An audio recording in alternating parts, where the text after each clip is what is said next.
You ever have one of those moments where you think this is going to kill, and instead it absolutely blows up in your face?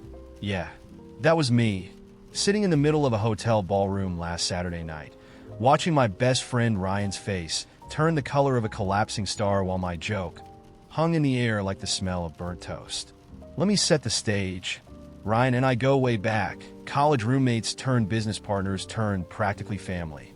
He's the guy who helped me through my messy breakup with Lauren, the guy who once drove 3 hours to jumpstart my car when my battery died outside of Taco Bell at midnight. A stand-up guy, dependable to a fault, but also painfully earnest. That's why he called me up a month ago, buzzing with excitement over his plan to propose to his girlfriend, Marissa. He wanted to do a big, grand romantic gesture, champagne, the works. Dude, I told him, you're overthinking it. Just ask her. She's gonna say yes. No one loves spreadsheets and oatmeal as much as you two do. Ryan had laughed, but he stuck to his plan. And when the big day came, he invited me along for moral support. Apparently, moral support also meant helping him orchestrate the proposal itself, which was elaborate even by rom-com standards. He booked a ballroom at a fancy hotel under the guise of celebrating Marissa's birthday, invited her closest friends and family, and hired a string quartet to play her favorite Taylor Swift songs. It was beautiful, sure, but also so Ryan, a little too polished, a little too perfect. Watching him pace nervously in his ill-fitting suit before the event, I felt the familiar itch to mess with him just a little. Nothing crazy, just a tiny jab to loosen him up. Ryan needed me for that. I was the peanut butter to his jelly, the comic relief to his intense sincerity. That's always been our thing. So, there we were. The lights dimmed, the quartet began playing Lover, and Ryan took Marissa by the hand to lead her to the center of the room. It was almost comically picturesque, the kind of moment where you half expect a dove to fly out of someone's pocket. He got down on one knee, pulled out the ring, and launched into this heartfelt speech about how Marissa was his home, his future, his reason for believing in love. People were already tearing up, clutching their napkins like they were auditioning for Hallmark commercials.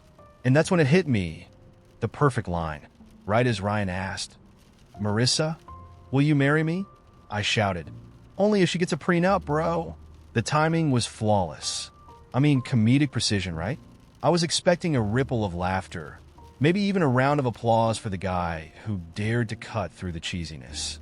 Instead, the room went dead silent, save for the quartet awkwardly trailing off mid-chorus. Marissa looked at me like I'd just kicked her childhood dog. Ryan O'Ryan. His face crumpled in this mix of shock, embarrassment, and anger I'd never seen before, like I'd just betrayed him on a deeply primal level. Marissa didn't say yes. She didn't say no, either. She just stood there, staring at Ryan, who was still on one knee, clutching the ring like it was a live grenade. The silence stretched on, growing heavier by the second, until finally, Ryan muttered something about needing a moment and bolted out of the room. I followed him, of course. He was my best friend. I couldn't just let him stew. I found him outside, pacing near a decorative fountain, muttering, "What the hell, man?" over and over like a broken record. "Hey," I said, trying to keep it light. "Come on, it was a joke." You know me. I couldn't resist. Ryan stopped pacing and stared at me, his eyes glinting under the hotel's string lights. "Do you know what you just did?" he said, his voice low and raw. "That wasn't a joke. That was sabotage." "Sabotage?" I laughed nervously. "Don't be dramatic. It's not like she said no. She didn't say anything," he shot back. "You turned what was supposed to be the best moment of my life into a punchline." I tried to explain, tried to tell him that the joke wasn't about him or Marissa, that it was just my way of cutting the tension. But he wasn't having it. "This isn't about you, Jake," he said. "Not everything has to be about your need to be the funny guy." That stung, because if there's one thing I pride myself on, it's being the funny guy. The guy who keeps the mood light, who makes people laugh even when life sucks. But Ryan wasn't laughing, and neither, apparently, was Marissa, who stayed inside with her friends, leaving Ryan to cool off alone. The rest of the night was a blur. People tried to salvage the party, but the vibe was shot. I stayed in the corner, nursing a whiskey and trying to convince myself that everyone else was overreacting. It was a joke, a harmless, off-the-cuff joke. How could something so small ruin an entire night? Ryan and Marissa left early. I texted him the next day to apologize, but he didn't respond. When I finally got him on the phone a few days later, he told me that while Marissa hadn't called off the engagement, the whole ordeal had left her wondering if I was the kind of person she wanted in their lives long term. "I don't know if I can trust you anymore," Ryan said. And then, softly, "Maybe you should sit this one out for a while." So now I'm here, replaying everything in my head, trying to figure out what went wrong. I didn't mean to hurt anyone. I didn't mean to ruin anything. It was just a joke. A good one, too, if I'm being honest. I thought Ryan would laugh it off, and we'd have one of those remember when stories to tell years down the line. But now I'm wondering, was it really that bad? Or is everyone else just too uptight? AITA? I walked into the house that evening with a thin layer of frost biting at my cheeks. The kind that didn't come from winter air, but from tension seeping through walls. The second I crossed the threshold, I felt it. The quiet, heavy and deliberate, had that familiar weight of unspoken conflict. The TV hummed faintly in the living room. My in-laws perched like sentinels on the couch, their gaze shifting toward me, as if I were an intruder instead of the one who signed the mortgage papers. "Hello," I managed, setting down my bag. My husband's voice didn't greet me. He was in the kitchen, fussing with something, though the absence of smells told me he wasn't cooking. That was odd. It was his night to handle dinner. The long day clung to me like a bad perfume, so I excused myself and headed upstairs for a shower. Warm water cascaded over my skin, washing away spreadsheets, conference calls, and petty workplace dramas, leaving behind just enough energy to face the evening. When I returned to the kitchen 15 minutes later, freshly dressed and ready for food, I was greeted by an empty counter and my mother-in-law's thinly veiled smirk. "Where's dinner?" I asked, my tone a mix of confusion and exasperation. My husband turned briefly, avoiding my eyes as he wiped down an already clean counter. The air smelled of nothing but dish soap. "Your husband didn't cook tonight," my mother-in-law said, her words deliberately slow, as if explaining to a child. "I told him you should be the one cooking. It's a wife's duty to provide meals for her family." The audacity of her words clanged against the last nerve I had left. I turned to my husband, expecting him to intervene, to defend the rhythm of our home and the agreement we'd maintained for years. But he stood there, looking at his feet, his silence as loud as a shout. The room buzzed with her judgment, each word designed to diminish me, to corral me into a version of womanhood I had long since rejected. "So, you just didn't cook?" I asked, my voice flat, trying to mask the growing crack of betrayal splitting through me. His mother chimed in before he could answer. "A proper woman doesn't ask her husband to cook. She knows her place." There it was, that ancient script they were both expecting me to read from, the same one I had burned years ago. My jaw clenched, and I felt the pull of exhaustion, not just from work or the day, but from this eternal battle against expectations I had never agreed to. I didn't respond. Instead, I pulled out my phone and ordered takeout. My hands moved automatically, each tap on the screen fueled by a quiet rebellion. When the food arrived, I plated it up for myself and the kids without ceremony. My husband and his parents lingered awkwardly, clearly waiting for an invitation that wasn't coming. Eventually, they helped themselves, though the tension at the table made every bite feel heavy. My mother-in-law, undeterred by my silent defiance, launched into a tirade about what was wrong with women today, her voice dripping with nostalgia for a world that only existed in her imagination. Back in my day, women didn't complain. They knew the value of taking care of their families. They weren't so self-centered, she said, her gaze fixed on me like a prosecutor delivering a closing argument. I put my fork down, carefully, deliberately. "Do you have anything to say?" I asked my husband, ignoring her completely. The question wasn't for her. It was for the man I had built a life with, the one I had trusted to share this journey, to have my back. He hesitated, glancing at her as if asking for permission before speaking. "I mean, maybe she has a point," he muttered. "Tradition exists for a reason.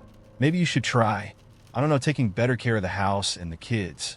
It wouldn't hurt to act more like a proper woman." The words slammed into me like a fist. My throat tightened, my vision narrowing until all I could see was him. This stranger wearing my husband's face. The room was silent, waiting for my response, but I needed no time to think. Tradition, I said, my voice sharp enough to cut glass, won't allow a man earning $35K to support a family of 5. You're too broke to be this sexist. The table went still. His mother's gasp was audible, a sharp intake of breath that filled the room with outrage. My husband's face crumpled like paper, the weight of my words hitting him square in the chest. His lips parted as if to speak, but nothing came out. After a long, excruciating moment, he pushed his chair back and left the table, retreating upstairs without a word. The silence that followed was deafening, the kind of silence that wraps itself around you like a cold wind. I finished my meal, ignoring the tension radiating from my in-laws. When I finally addressed them, my tone was calm, almost polite. "This is my home," I said. "I won't be disrespected in it again.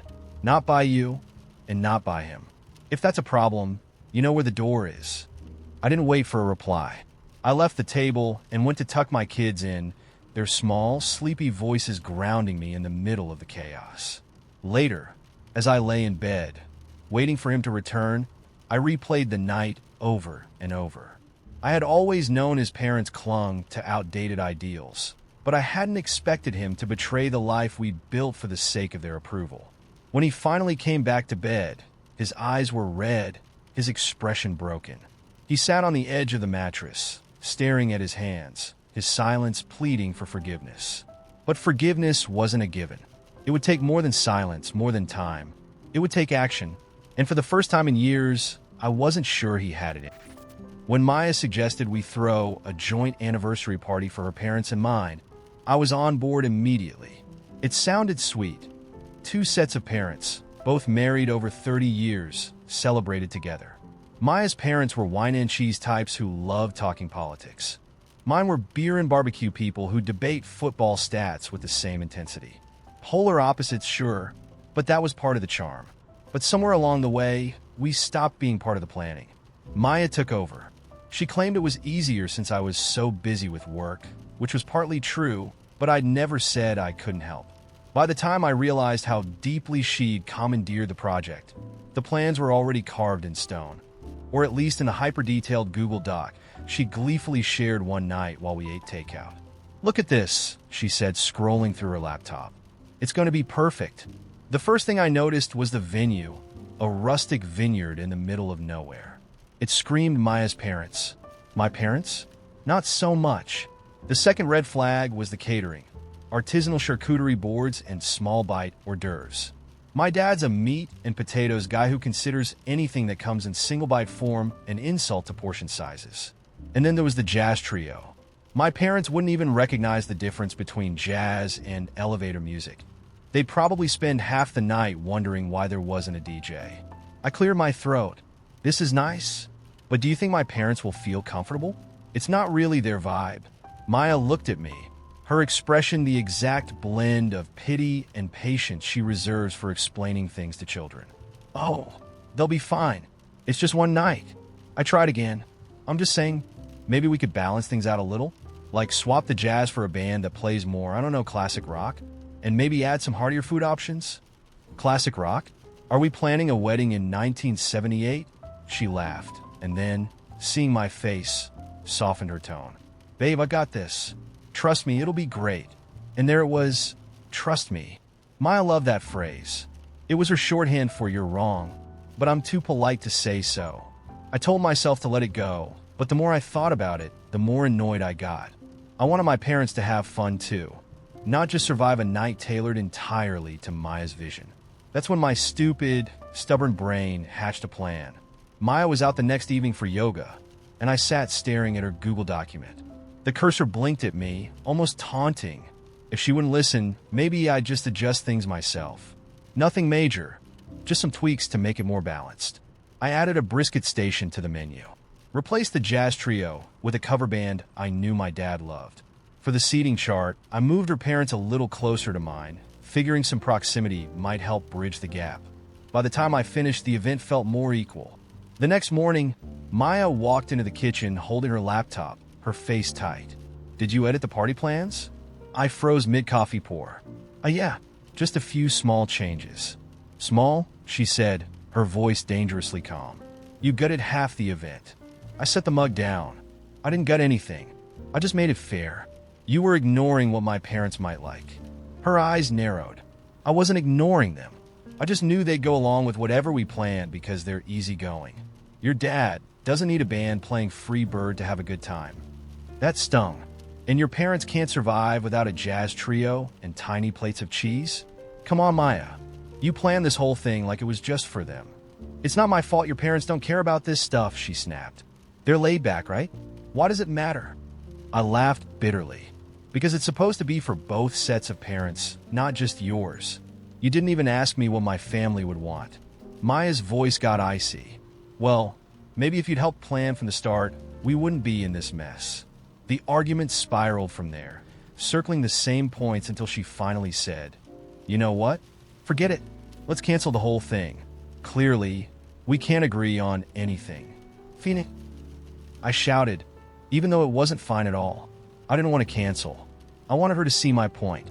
But now it felt like admitting that would be some kind of defeat. We didn't talk much for the next few days. Her stubbornness mirrored mine. Each of us convinced the other was the problem. Then, yesterday, I got a group text from both sets of parents. "Sorry to hear the party's off. Maybe next year?" Maya must have told them we'd canceled without even consulting me. It felt like a slap in the face. But also, wasn't I equally to blame? I'd gone behind her back first, after all. Now I'm sitting here, staring at our empty calendar for Saturday night. Neither of us has brought up the party since, but the silence between us feels heavier by the hour. Part of me wonders if this fight is about more than just a party. Like maybe it's about how we both handle disagreements, or how neither of us seems willing to budge when we think we're right. I want to fix this, but I don't even know where to start. AITA? The cabin was supposed to be her sanctuary. I knew that much. My wife had been whispering about this trip for weeks, her voice soft but insistent. No schedules, no emails, just me, my books, and that view. She said it like a spell, and I believed in it too. We packed light.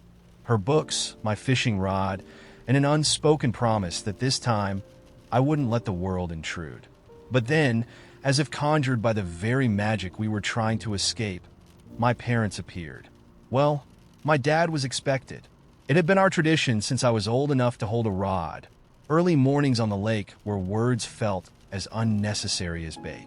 He'd promised to come alone, which made it all the more disorienting when I saw my mom stepping out of the car, clutching a casserole dish like it was her ticket to belonging. "Oh, isn't this place lovely?" she gushed, squinting up at the cabin like it was some grand invitation.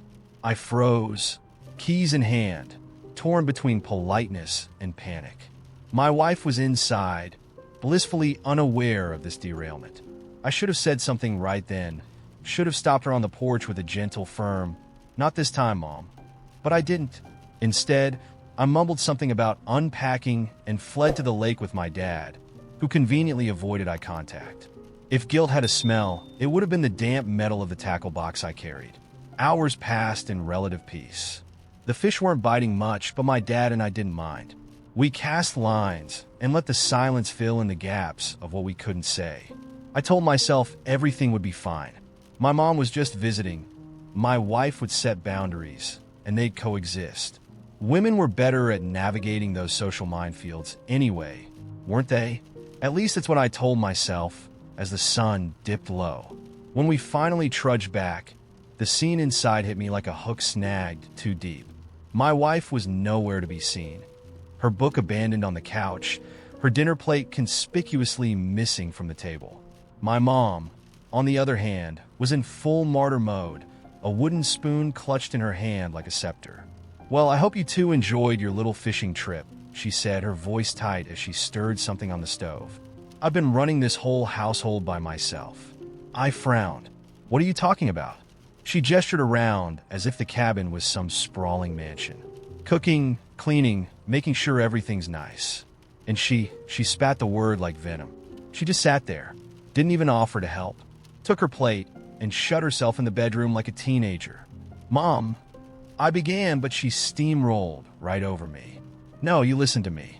I came here to spend time with you too, and I'm treated like an outsider in my own son's life. You are an outsider, I snapped before I could stop myself. The words hung heavy in the air, each one sinking like a stone in water. Her face crumpled, but the anger in her eyes didn't dim. Excuse me? This wasn't your trip. It wasn't your place to come uninvited and expect her to entertain you. She's here to relax, not to cater to you. My dad, ever the silent spectator, cleared his throat. Maybe we should. No, let him finish. My mom interrupted, her voice trembling. I want to hear this. I looked at her, really looked at her, and saw the layers of pride and hurt warring beneath the surface.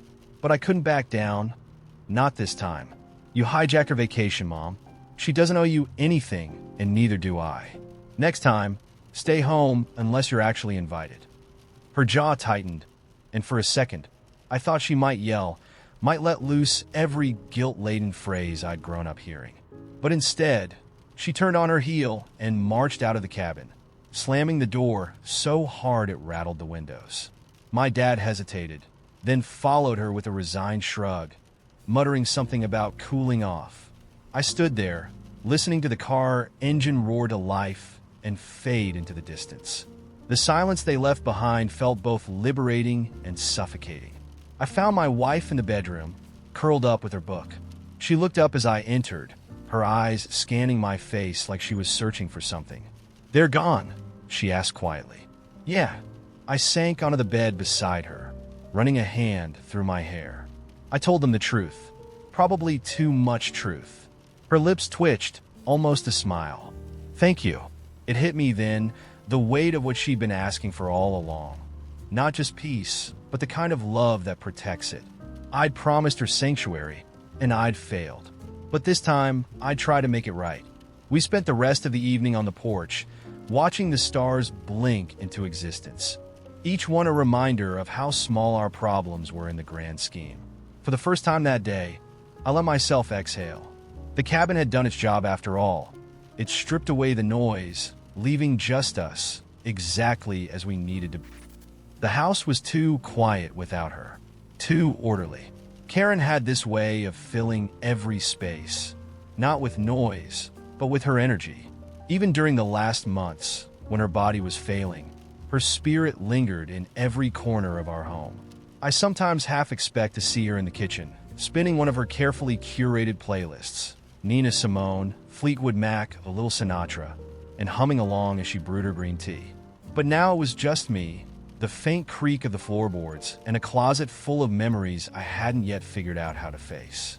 It took me 2 weeks after her funeral to even open the closet. Her clothes still smelled faintly like her, a mix of lavender, her favorite body wash, and something uniquely Karen. The first thing I pulled out was a navy blazer. I could almost see her wearing it, sitting in her office, pin tucked behind her ear, brow furrowed in concentration. That blazer had seen boardrooms, courtrooms, and maybe 100 moments where Karen made the impossible seem ordinary. I folded it neatly, placing it in a box labeled donation. Karen was meticulous, even in planning her goodbye. "Make sure it goes to the shelter," she told me. "Someone else will need these more than I do.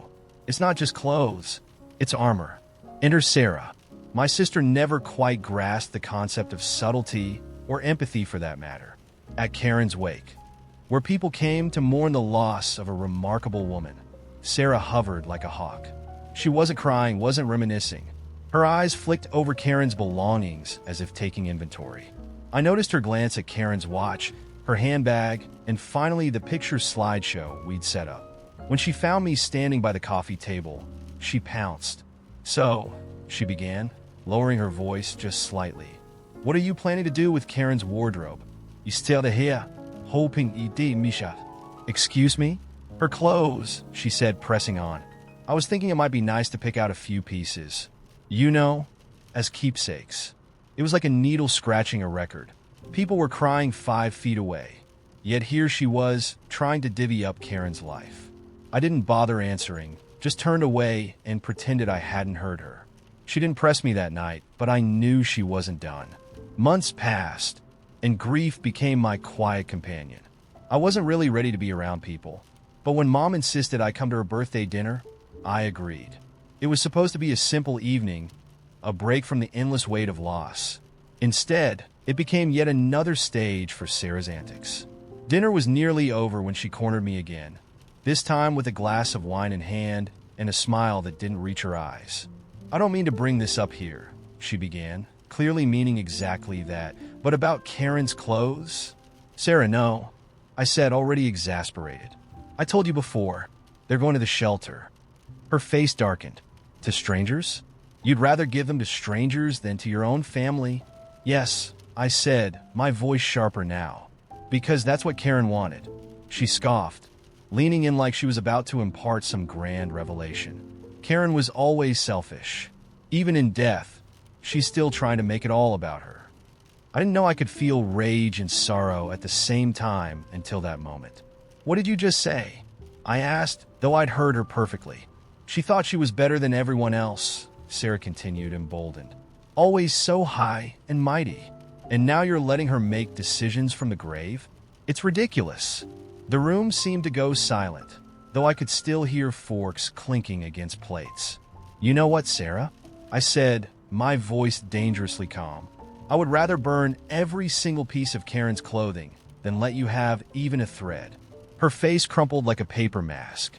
Tears welled up in her eyes. Instant, performative, like a trick she'd mastered in childhood. "How could you say that to me?" she cried, loud enough for the whole table to hear. Mom was at my side in seconds. "What's going on?" she asked, looking between us. "Why is Sarah upset?" "Ask her," I said. "She's upset because I won't let her desecrate Karen's memory." Mom sighed like this was just another petty sibling spat. "You don't have to be so harsh," she said. "Sarah's taking Karen's death hard too." The sheer absurdity of her words made me laugh. "Taking it hard?" I echoed. "She didn't visit Karen once while she was sick. Not once. But now she's devastated? Give me a break. Your sister just wants something to remember her by," Mom said, as if I were the unreasonable one. "No, está pata. She wants something to take. There's a difference." The room was suffocating, the weight of unspoken accusations and misplaced sympathies pressing down on me. I stood up, grabbed my jacket, and tossed a glance at Sarah. "You don't get to rewrite history just because you're uncomfortable with the truth," I said. Then I turned to Mom. "And you don't get to ask me to sacrifice my wife's wishes to placate Sarah's greed. Happy birthday." I left without looking back. The next morning, I loaded the boxes into my car and drove to the shelter. The staff were warm, grateful, and kind in a way I hadn't experienced in months. As I handed over Karen's clothes, I felt something shift inside me. Not closure, not yet, but a step closer to it. Karen's wishes had been honored. Her clothes would help someone else, just as she intended. Driving home, I realized something. Karen had always been my anchor, but she was also my compass. Even without her, she was still guiding me. And that's how I knew, burn bridges or not, I'd done the right thing. It started with a box of old records. Not just any records, but my dad's records, the ones he used to play on Sunday mornings when the smell of coffee filled the kitchen and the sunlight hit the dining room table just right. Stevie Wonder, Marvin Gaye, The Temptations. All the music that, to him, wasn't just sound but memory, muscle, and life. The records he swore he'd never part with, though I knew they'd been collecting dust in his attic for years. Dad's been having a rough time. Retirement hasn't been the golden dream he imagined. He's restless, unsure of himself. I can see it in the way he loiters around the house like a ghost looking for a purpose. He talks about the good old days more than he used to, as if they're slipping further away. That's when I got the idea, a listening party, something to bring him back to his prime, if only for an evening. I knew I couldn't just throw together a half-baked playlist on Spotify. That would miss the point entirely. This needed to be tactile, immersive, real. I spent hours on eBay hunting down a vintage record player, an exact match for the one we used to have when I was a kid. I drove 2 hours to pick it up from a collector who swore it worked perfectly, though I still spent an afternoon cleaning and tuning it. Next, I snuck into Dad's attic to borrow his records. There was a moment of hesitation. He'd notice, wouldn't he? but I figured it'd be worth it. I didn't stop there. I recreated the whole scene. I borrowed a few of Mom's old tablecloths and candles and set them up in his living room. I even found a vintage mug online, the same one Dad used to drink his coffee from, a big, ugly thing with a chipped handle that said "World's Okayest Golfer." It was stupidly expensive for a joke, but nostalgia makes fools of us all. I wanted everything to feel like stepping into a time capsule. The piece de resistance was a flyer I designed. Retro Rewind, it read in bold, funky lettering. One night only, a private listening event for the man, the myth, the legend Dad. I framed it, knowing he'd roll his eyes at first, but secretly love it. The day came. I made his favorite dinner, meatloaf, mashed potatoes, green beans. I told him to stay out of the living room, claiming it was a surprise. He chuckled, probably assuming I was planning some silly movie night. When I finally let him in, his jaw dropped. The room was dimly lit with candles. The record player gleamed on a makeshift stand, surrounded by his vinyl collection, which I'd organized by genre. I hit play, and the first notes of What's Going On filled the room. For a moment, he didn't say anything. He just stood there, blinking, his hand resting on the back of the recliner like he needed to steady himself. I waited, heart pounding, expecting him to smile, to laugh, to get that spark of recognition I'd been chasing. Instead, he frowned, deeply. "Where did you get these?" he asked, pointing to the records. "From the attic," I said carefully. "I thought it'd be nice to. You went through my stuff?" His voice rose, a crack of anger splitting the moment. "You had no right to take these without asking." I froze. "I wasn't stealing them, Dad. I just thought." "That's not the point," he snapped, cutting me off. "These aren't toys, okay? They're important to me." "I know that," I said, exasperated. "That's why I did all this, for you. I thought it would make you happy." "Happy?" He let out a bitter laugh. "You don't get it. These records, they're not just music. They're memories. And you went digging through them like they're junk. Like they're yours to do whatever you want with." I felt the heat rise to my face, a mix of embarrassment and frustration. "Dad, I wasn't trying to disrespect you. I just wanted to do something special. You've been so down lately, and I thought this might help." "Well, it doesn't," he said flatly, and the silence that followed felt like a slap. He turned away, shaking his head. "I need some air." I watched him walk out the door, leaving the music spinning uselessly in the empty room. For a long time, I just stood there, staring at the flickering candles, the framed flyer on the table, the ugly coffee mug. All of it suddenly felt ridiculous, like a child's clumsy attempt to fix something they didn't fully understand. When he came back later, the mood was strange. He didn't apologize, and neither did I. We sat in the quiet, listening to one of the records. He didn't say much, just stared at the floor, tapping his fingers against his knee in time with the beat. I thought about telling him how much effort I'd put into all this, how much I'd wanted to make him smile. But the words felt stuck, heavy and useless in my throat. Looking back, I can't decide if I overstepped or if he overreacted. I get that those records mean a lot to him, but I wasn't trying to take them away. Just share them, celebrate them. Celebrate him.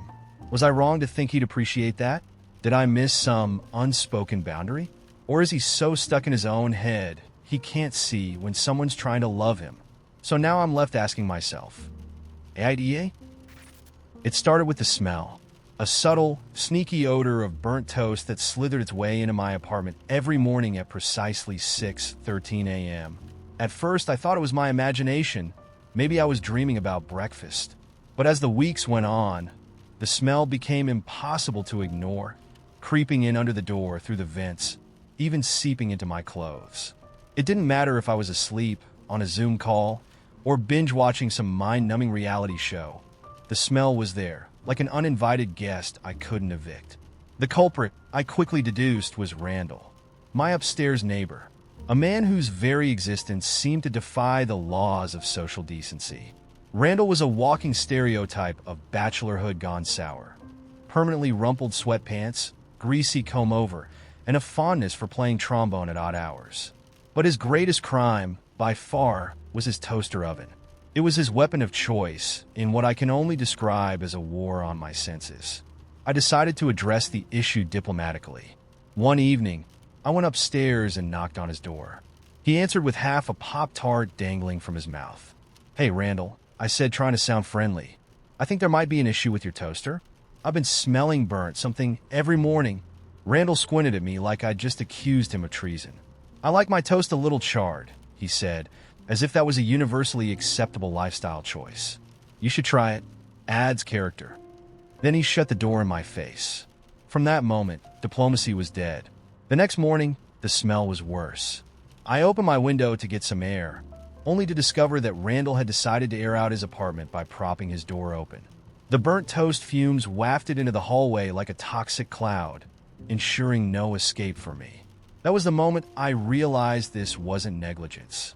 This was war. My retaliation started small. Randall had a thing for loud phone conversations on his balcony, especially late at night. So, I made a point of vacuuming my living room ceiling directly beneath his balcony at midnight. When he shouted down, "What are you doing up there?" I shouted back, "Developing character." He didn't find it funny. Things escalated quickly. One morning, I decided to make my own contribution to the olfactory assault by frying an entire package of bacon at 5 a.m. The smoke alarm went off, which I considered a bonus. I imagined Randall's grumbling as the smell of greasy pork seeped into his nostrils. For the first time, I felt victorious. But Randall wasn't one to take defeat lying down. The next night, he blasted polka music at full volume for 3 hours straight. I didn't even know he liked polka. I didn't know anyone liked polka. By the time it stopped, I was pacing my apartment like a feral cat, hatching my next move. I started stealing his parking spot. He'd leave for work around 8 a.m., and by 8:05, my car was neatly parked in his designated space. Randall retaliated by parking his moped diagonally across 2 spots, including my own. When I confronted him about it, he said, "The world isn't built for mopeds, man. Gotta take the space you need." "Oh, you need space?" I snapped. "How about I give you some space from your toast?" He looked confused, but I stormed off before he could reply. The next morning, I woke to find my front door barricaded with a mountain of empty pizza boxes. Character was scrawled across the top box in red marker. The sheer audacity of it left me speechless, but I wasn't out of ideas. That afternoon, I borrowed my friend's industrial-strength leaf blower and aimed it at Randall's open balcony door while he was mid-call. The roar of the blower drowned out his conversation, and the sudden gust scattered papers everywhere. I shouted, "Fresh air, Randall," and retreated before he could recover. That night, I found a single slice of burnt toast in my mailbox. A challenge. A declaration of his undying commitment to this absurd feud. I responded by baking a tray of cookies and leaving them outside his door, overbaked to the point of being inedible. He retaliated by stuffing one into my door frame, where it got stuck like a wedge. Eventually, it wasn't just the two of us caught in this ridiculous battle. Our neighbors began to notice. Some took sides. Others just begged us to stop. Mrs. Patel from 3B threatened to report us both to the building manager if she found one more godforsaken burnt smell or flying piece of toast. A peace offering seemed necessary, but neither of us was willing to be the first to cave. Then one day, everything changed. I came home to find an eviction notice pinned to my door. Not real, of course. Randall had mocked it up with a fake building manager's letterhead. At the bottom, in tiny font, it read, "Get the message?" I snapped. I grabbed the loudest kitchen timer I could find, set it for 6 hours, and duct taped it to the ceiling directly beneath his bedroom. When it finally went off at 3 a.m., the sound was so shrill it woke me up. I went to remove it and realized Randall had already beat me to it. He'd ripped it down and scrawled "Nice try" in black marker on the duct tape. Somewhere in the chaos, I realized I no longer hated Randall. Oh, I still wanted to throttle him sometimes, but in a weird way, I started to respect him. He was creative, determined, and completely unhinged. Just like me. This morning, I opened my door to find a single cup of burnt coffee left on my welcome mat, accompanied by a sticky note. It read, "Truce." I laughed harder than I had in weeks. I wrote back, "Truce," but turned down the polka. Now I'm sitting here wondering, AITA for letting this spiral so far? Or do I owe Randall for keeping my life interesting? It started with a watering can. A bright green, plastic watering can, the kind you'd find in a dollar store. It wasn't a family heirloom or anything special, just one of those things that had always been around. I think my mom bought it years ago when she first got into plants, but somehow it became Dad's watering can, like it was some sacred relic. He'd refill it religiously every morning, talking to his plants while he worked the spout with all the precision of a brain surgeon. I never thought much about it, until I used it. To be fair, my dad's obsession with his plants had gotten a little out of hand. His garden was no longer confined to the backyard. It spilled onto the porch, into the kitchen, even the living room. Little terracotta pots sprouted like weeds themselves, crowding the coffee table and every windowsill. I couldn't open a window without knocking over a fern or monstera or whatever Latin-named species he discovered on sale at the nursery. So when my car's windshield wipers gave up last week and I needed to pour some water over the windshield to clean the dirt off before a morning meeting, the watering can was the closest thing to hand. Dad was at work, so I grabbed it, dumped a quick splash on the glass, and went on my way. No big deal, right? Wrong. That evening, he came into the kitchen holding the watering can like it was a dead bird. Did you use this? His tone wasn't accusing at first, just unnervingly calm. Yeah, I said, glancing up from my phone. Why? His eye twitched. Just a little. Why didn't you use the tap outside? I was in a rush. What's the problem? The problem, he said, gripping the handle tighter, is that I mix specific nutrients into this water for the plants. It's not regular water. You contaminated it. Contaminated? I couldn't help laughing. Dad, it's water, not holy oil. What's the big deal? His face went cold. The big deal is that some of these plants are very sensitive. Do you know how long I've been nurturing the bonsai? Or the African violets? They require balance, precision. One wrong move, and I could lose months of work. You're kidding, right? I said, setting my phone down. It's not like I poured bleach in there. It was just water from the can onto my car. Relax. He didn't say anything, but the way he set the can down on the counter, slowly, deliberately, made me realize this wasn't just about the water. This was about his thing. Everyone in the family knew how much the plants meant to him, and I committed the cardinal sin of treating his passion like an afterthought. I don't think you understand, he said finally, his voice clipped. You don't take what isn't yours. That's not respect. That's not how things work in this house. I groaned. It's a watering can, Dad. A piece of plastic. I didn't break it. I didn't ruin anything, and honestly, you're overreacting. His mouth tightened. Overreacting? Let me ask you this. What if I went into your room and started pawing through your stuff? Took something you cared about because I didn't think it was important. What would you even take? My Spotify password. I shot back, arms crossed. This is different, and you know it. It's not different, he said, his voice rising now. It's about respect, about the principle of it. We were locked in this awful loop where neither of us was willing to concede. Every time I tried to explain why I didn't think it was a big deal, he doubled down on how much it was.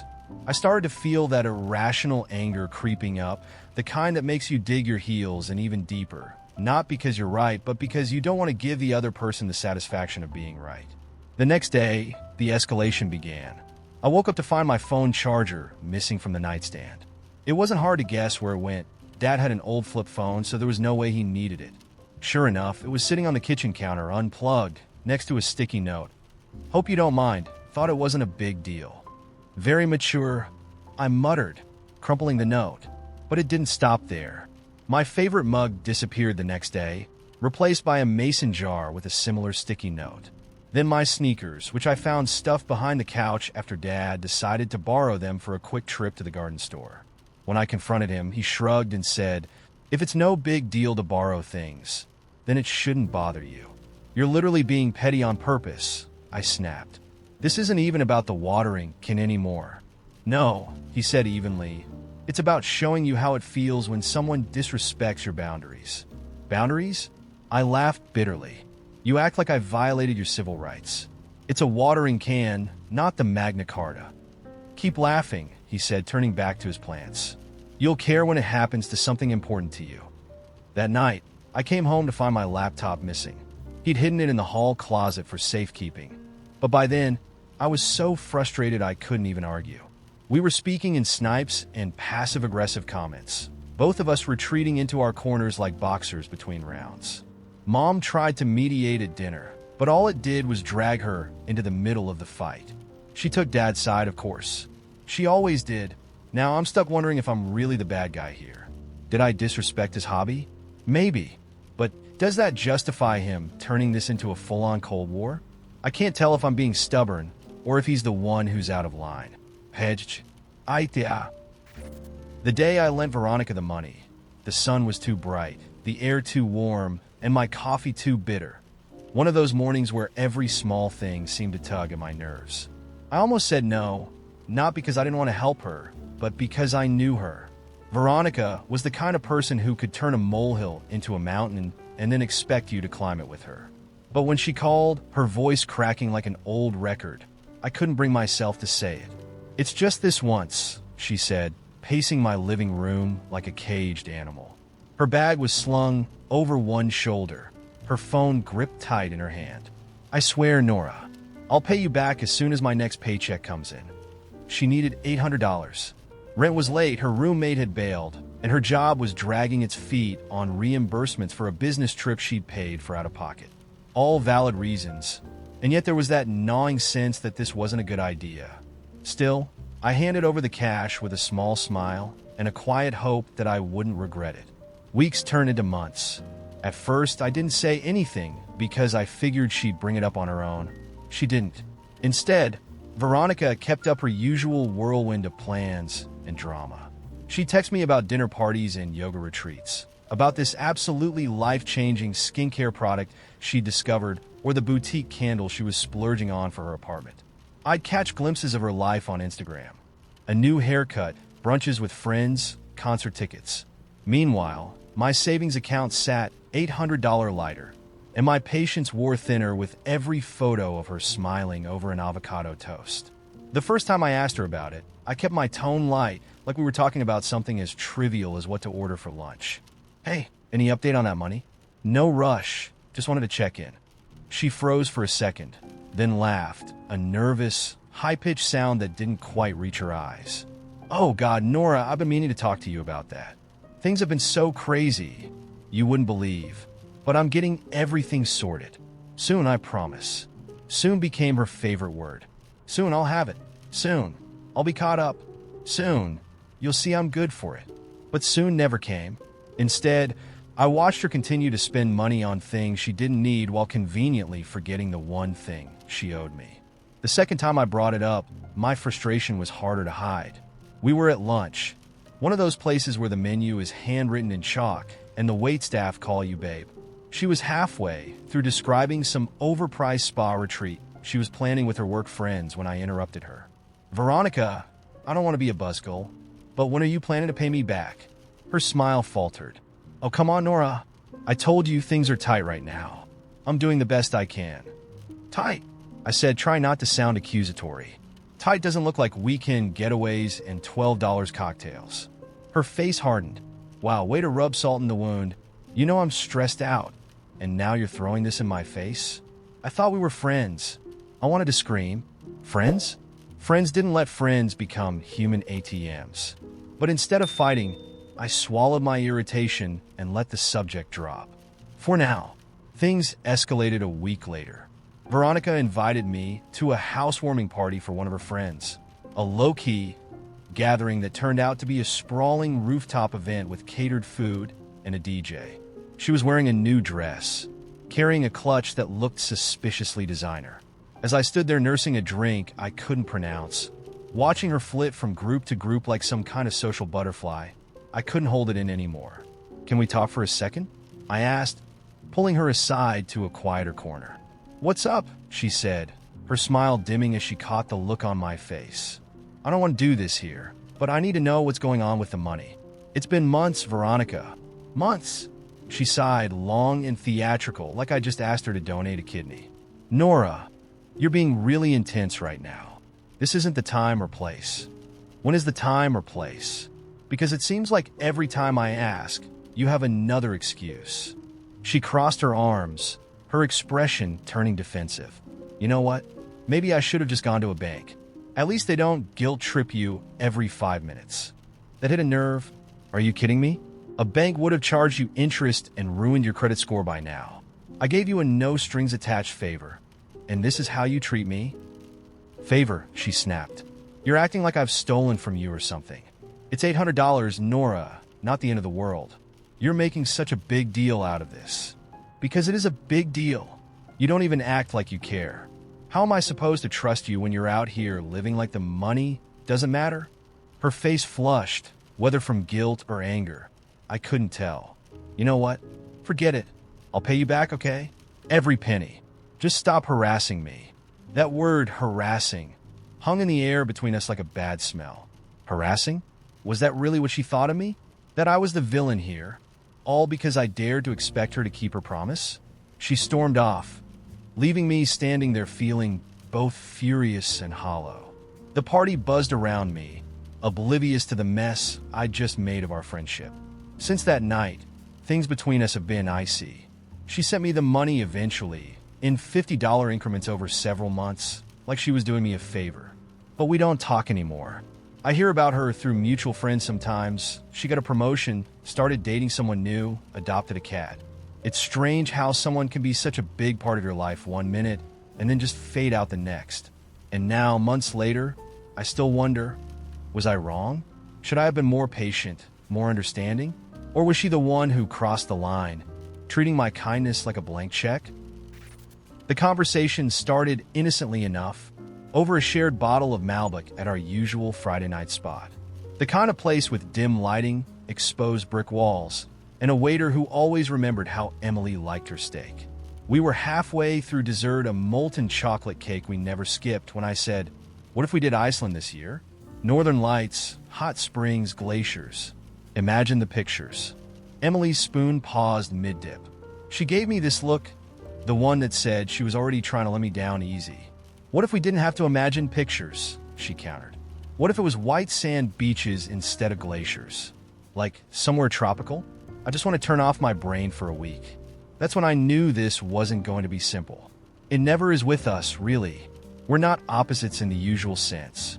We love the same books, finish each other's bad jokes, and for better or worse, can both sing every word of Bohemian Rhapsody like our lives depend on it. But when it comes to how we unwind, we might as well be from different planets. I crave the thrill of the climb, the sweat, and the ache that remind me I'm alive. Emily prefers margaritas. I try not to sound deflated as I said. I get it. Beaches are great. But Iceland's so different. It's not every day you can hike to a waterfall that looks like it's straight out of Middle-earth. Emily raised an eyebrow. Hiking? Really? You think that's what I need after this year? Her voice softened, but the words still landed hard. You know how swamped I've been at work. I don't need an adventure. I need a nap. In the sun. With something cold in my hand that I didn't have to make myself. I sip my wine, trying to find the right words. I get that, but don't you ever feel like relaxing doesn't fix it? Like, sometimes you need to get out of your head. Do something big. Shake things up. She smiled, but it was one of those tight-lipped, polite ones that didn't quite reach her eyes. Maybe that works for you. But for me, big and exciting just sounds like more work. I'll let it go, for the night at least. But the conversation didn't really end. It just morphed into this quiet, invisible tension that followed us around for weeks. We'd scroll through travel sites on our phones, sitting side by side on the couch, each of us holding our breath whenever the other started a sentence with "what if." What if we did Greece? I suggested one night, showing her a picture of the cliffs in Santorini. Beaches for you, history, and hiking for me. Emily wrinkled her nose. It's still too much. You'd drag me to ruins in 100-degree heat, while I just want to float in the water. The next day, she proposed Hawaii, with a smug grin like she'd cracked the code. Hear me out, beaches, but also volcanoes and hiking trails. You can climb things. I can relax. Everyone wins. Volcanoes and hiking trails? I shot back. You're basically describing Iceland, but with pineapples. Neither of us was wrong, but neither of us was right either. It wasn't just about the activities. It was about what those activities meant to each of us. For Emily, stillness was sacred.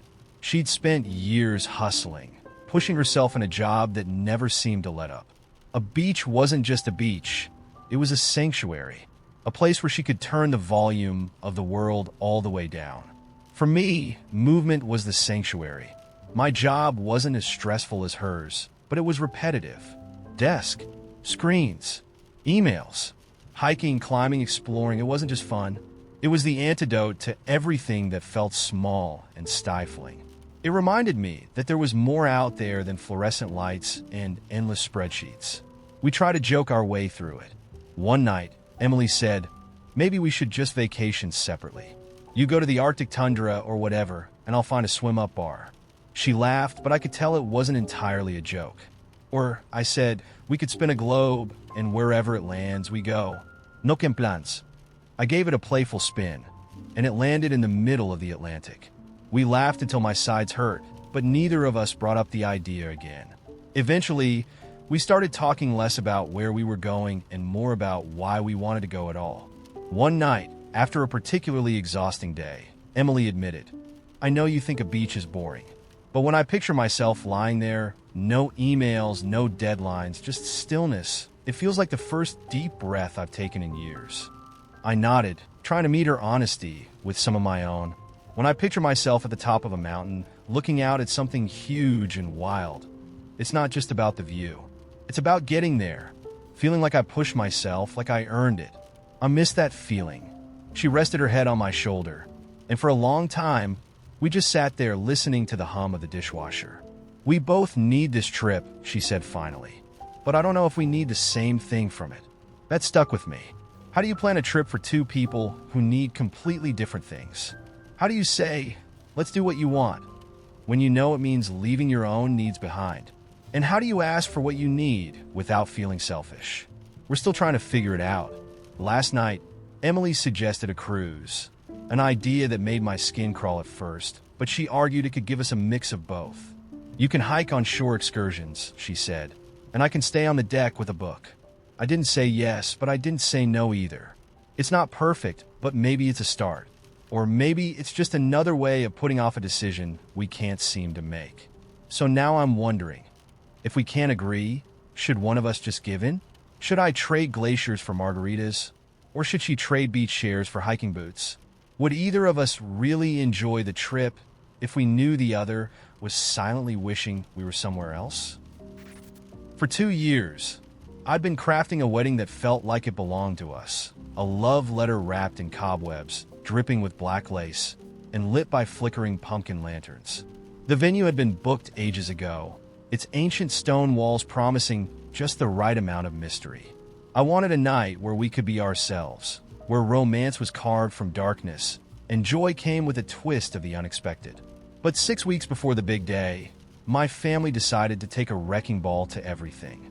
It started innocuously enough, a casual text from my mom asking if I had considered brightening things up a bit. My first mistake was assuming she meant something small, like swapping the black tablecloths for cream. But no, your grandmother, and I think you should change the theme entirely, she said, voice trembling with barely masked judgment. This whole Halloween idea, it's satanic. Satanic. She said it like I was summoning the Dark Lord himself to officiate. "You've had 2 years to say something, Mom." I replied, my patience thinner than the tulle of my veil. And Halloween is not satanic. It's fun, it's whimsical, it's us. But there was no reasoning with her. By dinner, she had rallied my grandma, 3 cousins, and an aunt to her cause. By the next morning, it felt like I was being excommunicated. At first, I tried to handle it gracefully. I let them vent, hoping it was just a last-minute case of wedding jitters. But then the ultimatum started. "If you don't change the theme, we won't come," one cousin declared like she was holding the trump card to end all cards. "It's embarrassing for the family," my grandma added, dabbing at her eyes with a tissue she probably reserved for funerals and moral crises. They weren't bluffing. Within hours, my inbox was filled with messages from relatives claiming they couldn't support such a wedding. They framed it as a matter of principle. But let's be real, they just wanted to control the narrative. So, I did what any self-respecting bride with a spine polished to a mirror shine would do. I uninvited them. All of them. Every cousin, aunt, and nosy neighbor who thought their opinions outweighed my happiness.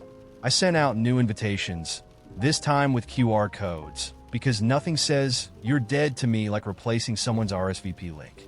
The venue staff were instructed to admit only guests with updated codes, no exceptions. It was dramatic, yes, but so was pretending my wedding was a seance. Naturally, my phone exploded. My aunt called me selfish. My sister, who had already quit her bridesmaid duties in solidarity with Team Grandma, accused me of tearing the family apart. But their words slid off me like water on wax.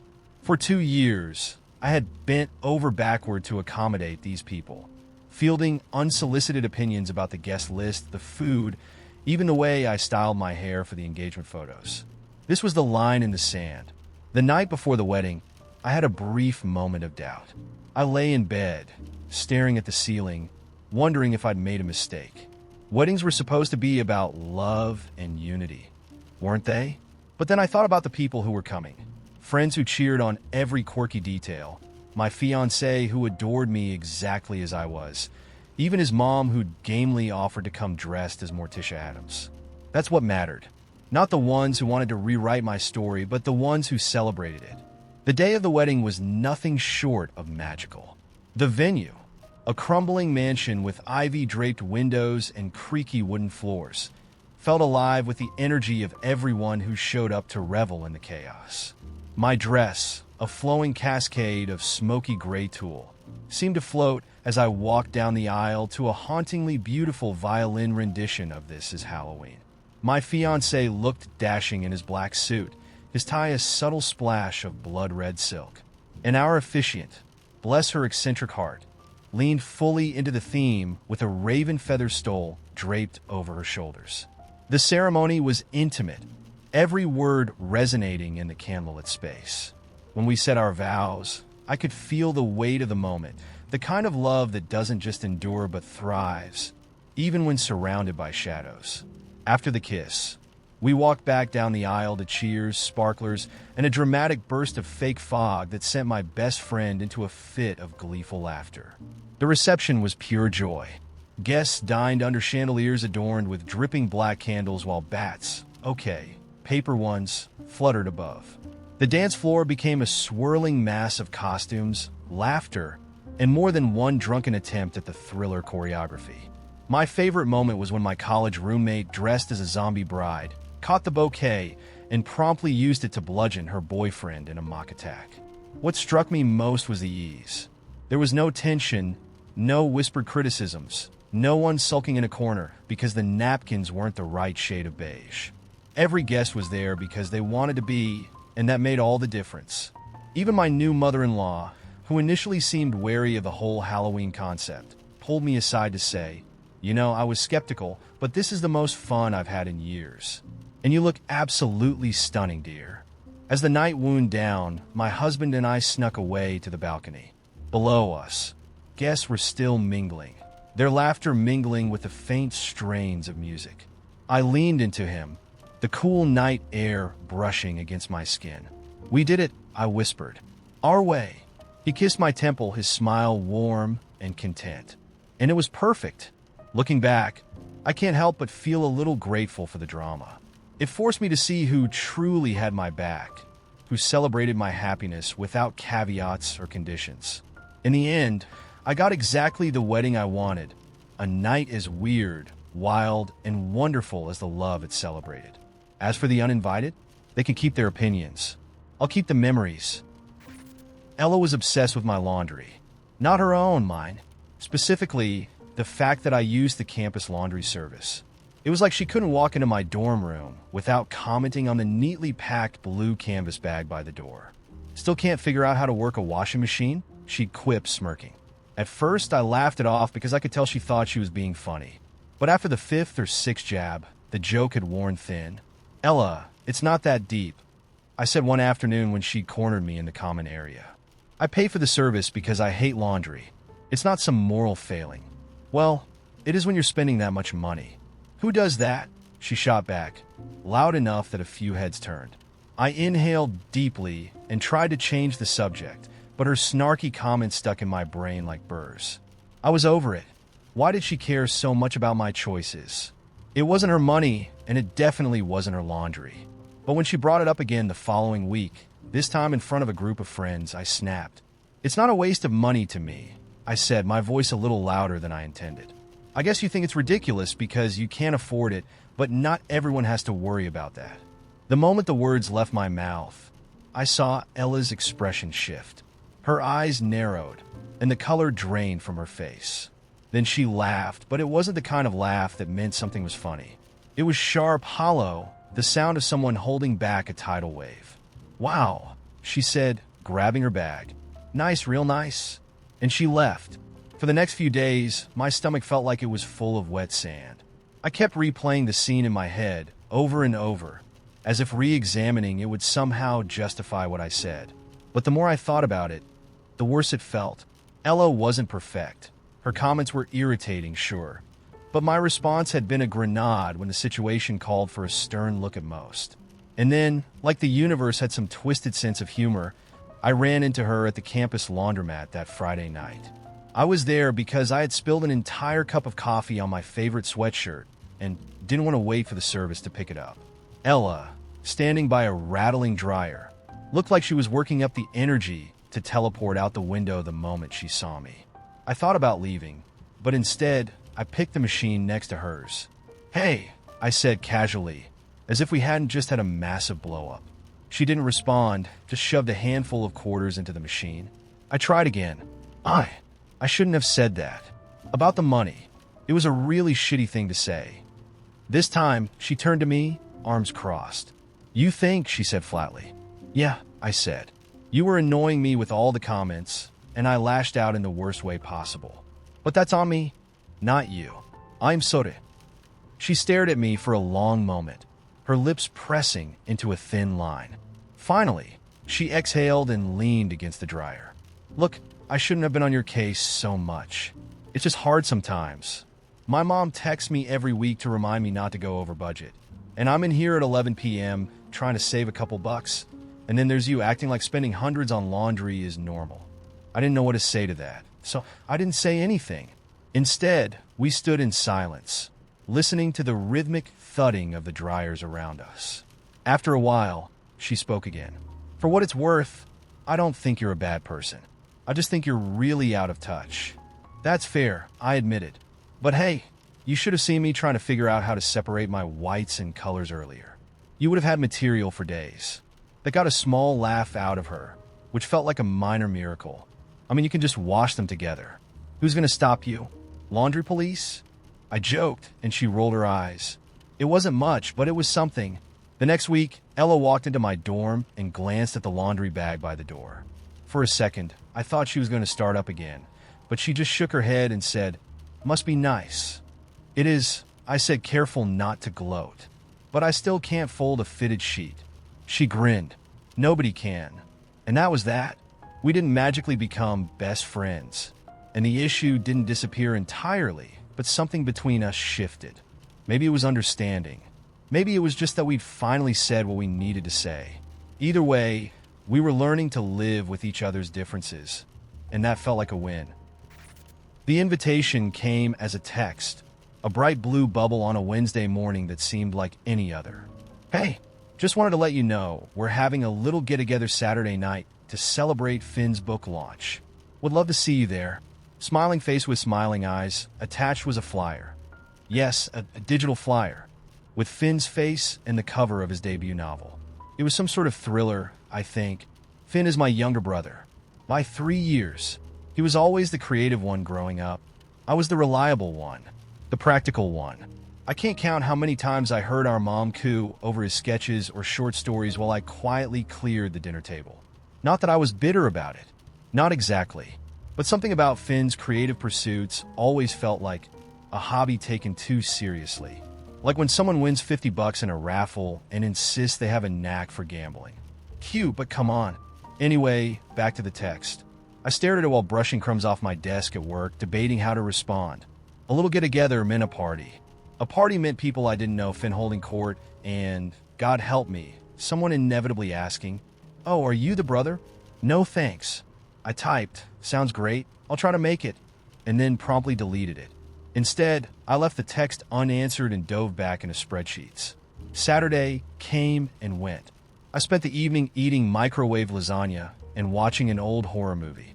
I'd sort of forgotten about the party until my phone buzzed with a flood of Instagram stories.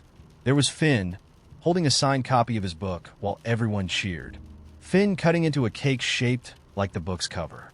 Who does that? Finn surrounded by smiling friends as someone toasted his brilliance. I felt a stab of something, guilt, resentment. No, annoyance. That was it. Did we really have to celebrate one book? It's not like he'd won the Pulitzer. Besides, Finn knew I wasn't the party type. He'd get over it. Monday rolled around, and I still hadn't texted him. It wasn't until Thursday, 4 days after the party, that Finn called me. I picked up, half expecting him to dive into his usual chatter about whatever random idea he was working on. Instead, his voice was flat. Hey, so, you couldn't make it Saturday? No, how are you?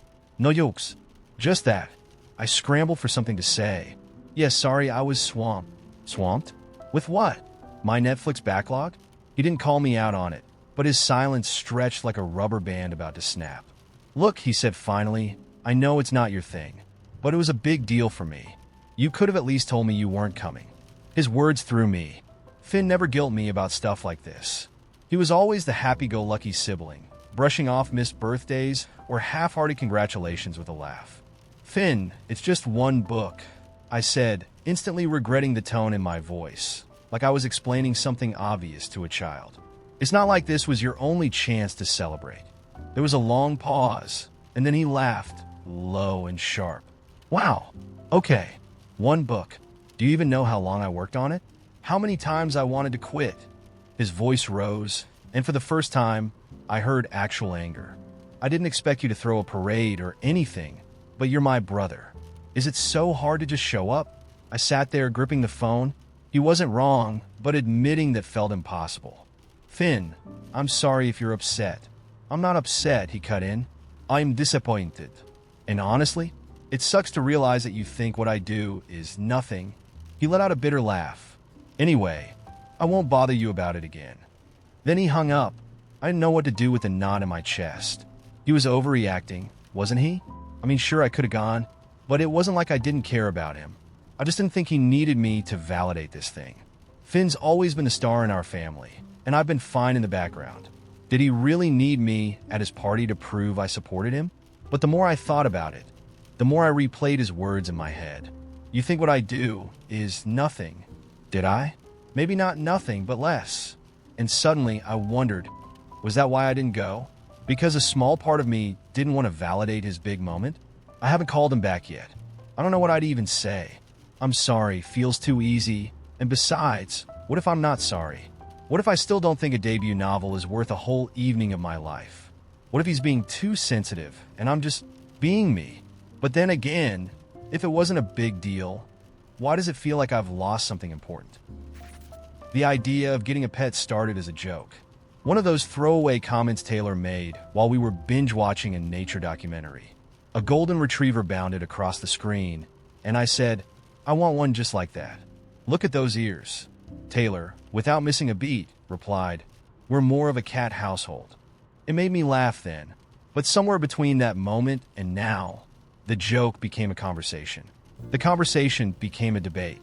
And the debate turned into a full-blown existential crisis about who we were as people. It began in earnest 2 weeks ago, in the aisle of a pet store, where we'd ended up just to look. I'd already started imagining what kind of leash I'd get, a rugged, bright orange one for hiking, and wondering if I'd ever be able to teach a dog to fetch a beer from the fridge. Taylor, meanwhile, was cooing over catnip mice and whispering. Can you imagine this scattered around the living room? The gulf between us felt manageable then. We'd obviously get a dog, I said, grabbing a squeaky toy and squeezing it experimentally. Obviously, Taylor repeated dryly, pulling their hands back from the shelf of cat toys like I'd insulted them. Why obviously? Because we're active people. I gestured to the fitness tracker on my wrist, as if that sealed the deal. We'd go on runs, hikes, camping trips, everything. A dog would be perfect. Taylor turned to me, arms crossed. I don't know who we are in this scenario. I don't run unless I'm being chased. And camping? Hard pass. It was supposed to be lighthearted, but something in the air shifted, like we'd stumbled into a conversation that neither of us wanted to fully have, but both of us couldn't avoid. Later that night, Taylor sat at the kitchen table, scrolling through photos on their phone. "Look at this cat," they said, tilting the screen toward me. "Tell me that doesn't make you want to curl up with a book and never move again." The cat was gorgeous. I'll give them that soft gray fur, big green eyes, the kind of cat that practically screams sophistication. But all I could think was how static it looked, sitting there like it owned the world but had no interest in exploring it. "Cute," I said diplomatically. "But imagine this, a dog. Tail wagging so hard it's like a metronome of joy, ready to chase a ball or leap into a lake at a moment's notice." Taylor raised an eyebrow. "You're pitching chaos as a selling point. It's happy chaos." They laughed, but it didn't feel like I was winning them over. The next day, I came home to find Taylor perched on the couch with a legal pad. At the top, in their meticulous handwriting, was the heading Cat Pros versus Dog Cons. It was not subtle. "Okay," they said, pointing to the list. "Hear me out. Cats. Clean, independent, quiet, affordable, no slobber, no barking, no chewing phase, no emergency midnight walks. Dogs," I said, grabbing the pad and flipping it over, "are fun. They'll actually care that you're home. They'll protect you. They'll keep you active. And they'll never, ever look at you like you're beneath them." Taylor smirked. "Oh, because endless validation from a dog is so much better than a cat's dignified aloofness?" "It's not aloofness," I countered. "It's disdain. Cats judge you. Maybe you need to be judged." We both laughed then, but I could feel us pulling at something deeper, something unspoken that neither of us fully knew how to articulate. A few nights later, over wine, we finally cracked the surface. Taylor swirled their glass, staring into the dark red like it held answers. "The thing is," they said slowly, "I grew up in a house that was kind of chaotic. A lot of yelling, a lot of mess. I used to sit in my room with our cat, Sophie, and it felt like she was the only one who got it. She didn't need me to entertain her, didn't ask me for anything. She just existed with me. I miss that."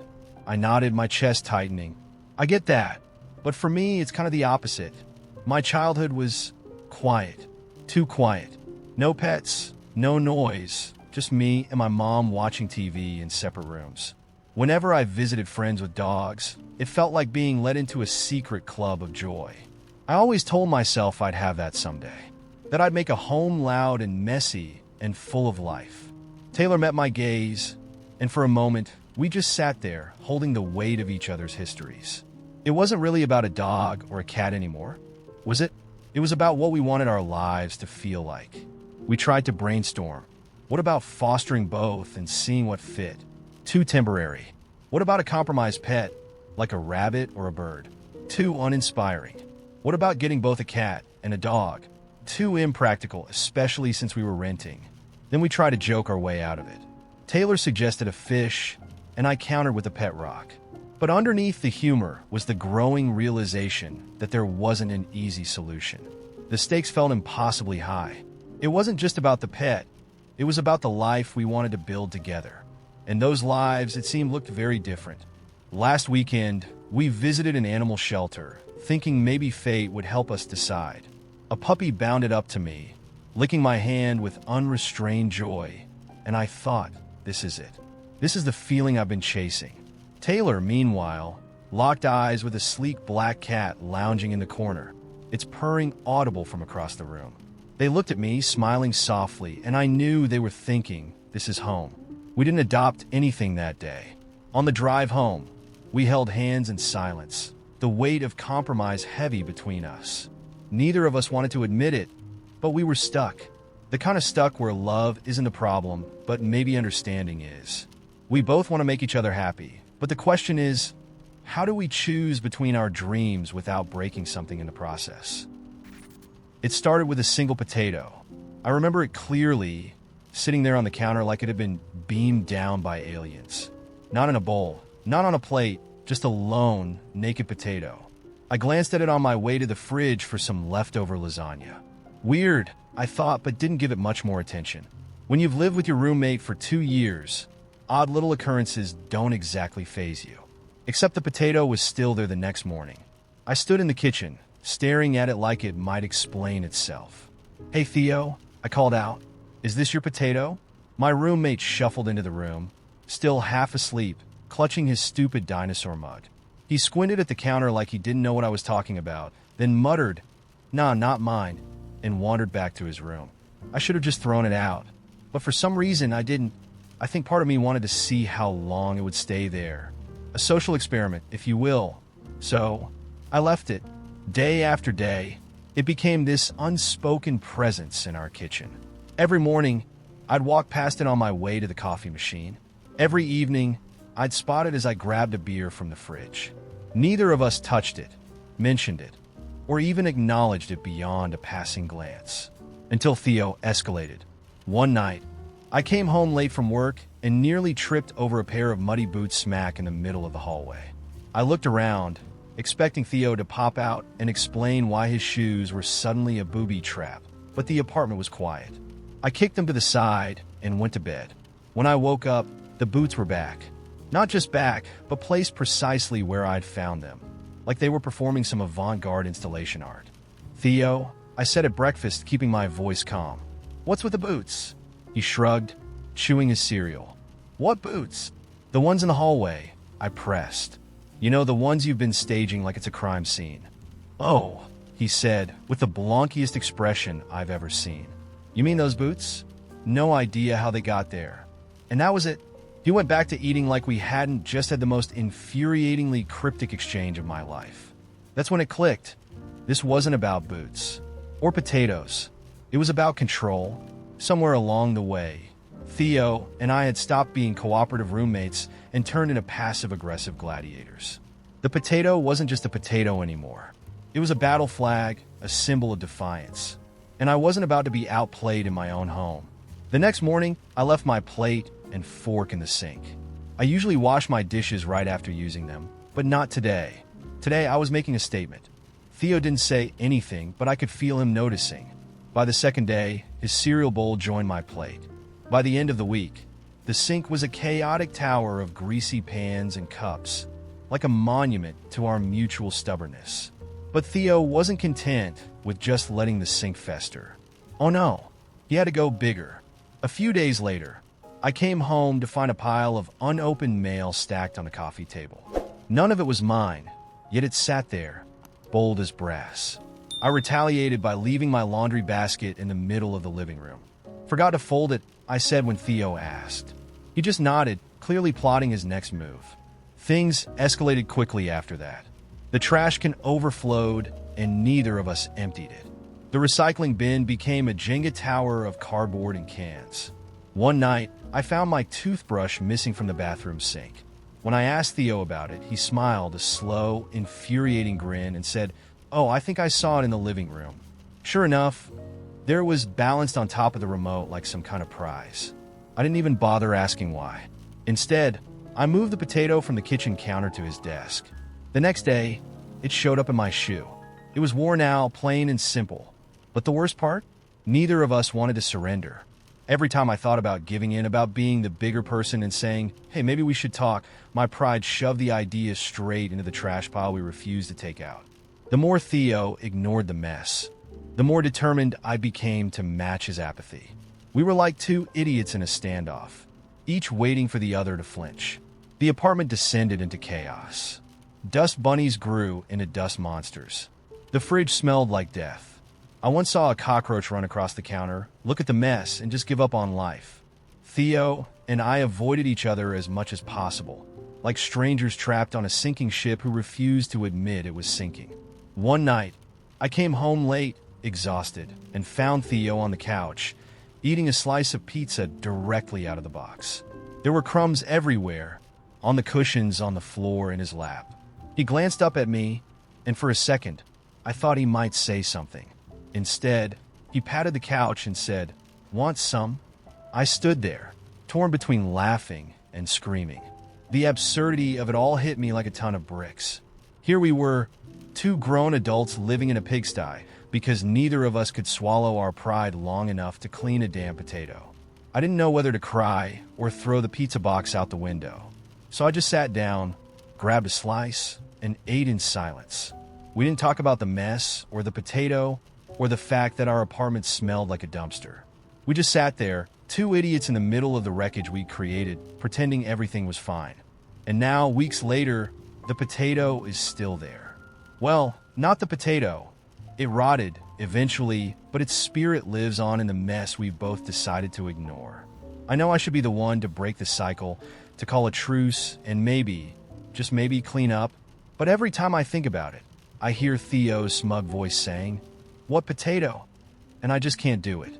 So here I am, asking strangers on the internet, AITA?